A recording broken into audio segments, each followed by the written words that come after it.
Bismillahirrohmanirrohim. Assalamualaikum warahmatullahi wabarakatuh. Sampurasun. Kumaha daramang sadayana.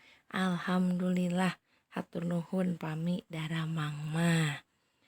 Alhamdulillah dinten ayeuna urang tiasa patepang deui dina pangajaran basa Sunda. Insyaallah dinten ieu hidup baris diajar materi ngeunaan nangtukeun pokok pikiran. Tah, pasti di antara hidup sadayana atanapi hidup sadayana tangtos maca nu namina karangan. Boh, karanganana eksposisi jenisna atanapi karangan dadaran atanapi deskripsi atanapi karangan anu sejena sapertos anu tipayun ngeunaan karangan biografi atanapi riwayat hirup hiji jalma. Tah, dina karangan aya nu namina paragraf. Tah, paragraf teh mangrupakeun karangan mini anu lengkap.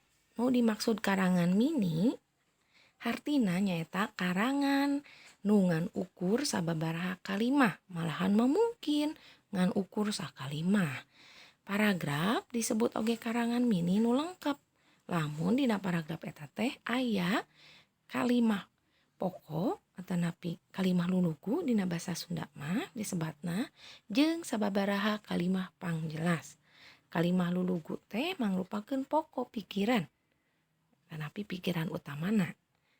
Ya, sedengkeun kalimah pangjelas nyaeta kalimah anu gunana ngajelaskeun hal-hal anu aya dina kalimah lulugu. Tah, urang langsung wae diajar ngeunaan nangtukeun pokok pikiran. Naon nya pokok pikiran teh? Tah, pokok pikiran nyaeta ide utama tina hiji paragraf. Janten pokok pikiran teh ide utama dina hiji paragraf. Pokok pikiran sok disebut oge pikiran lulugu ya, dina basa Sunda mah pikiran utama atanapi gagasan utama. Sami nya sareng bahasa Indonesia ieu materina. Terus unggal paragraf mibanda hiji pokok pikiran atanapi kalimah lulugu pasti. Ya, tiap paragraf teh aya hiji pokok pikiran anu mangrupakeun saripati atanapi inti tina hal anu dicaritakeun dina eta paragraf. Pokok pikiran dina paragraf bisa aya di awal, di tengah atawa di tungtung paragraf. Sarta biasana dituturkeun ku kalimah pangjelas anu ngajentrekeun anu ngajelaskeun maksud pokok pikiran dina eta paragraf. Tah, nu saterasna tengetan paragraf dihandap ieu di dieu aya paragraf. Ku hideuk pek baca teras kupingkeun.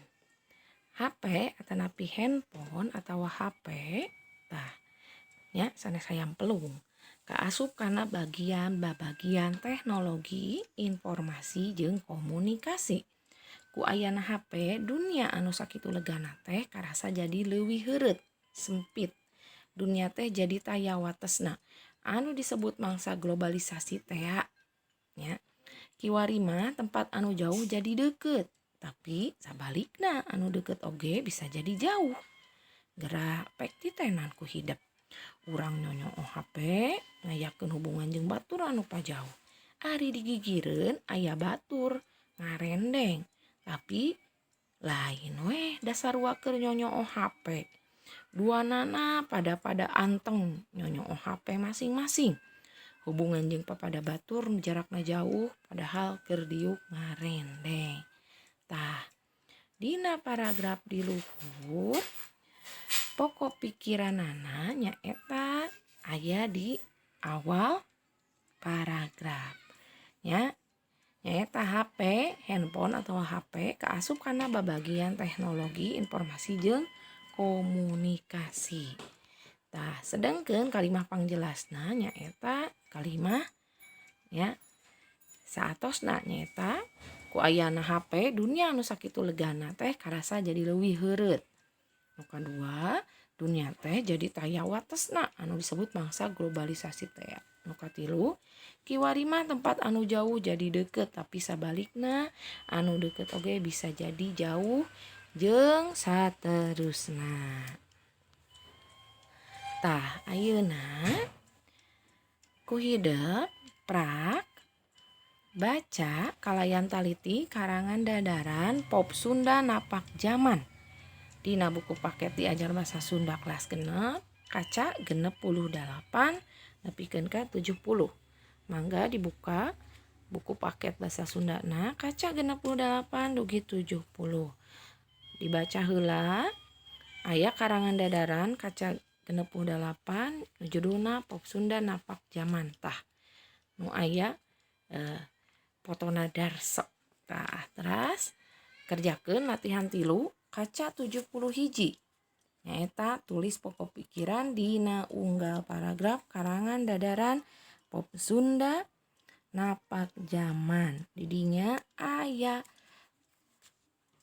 7 pokok pikiran. Jadi hidup kudu nuliskeun pokok pikiran di paragraf kahiji nepi paragraf ka 7.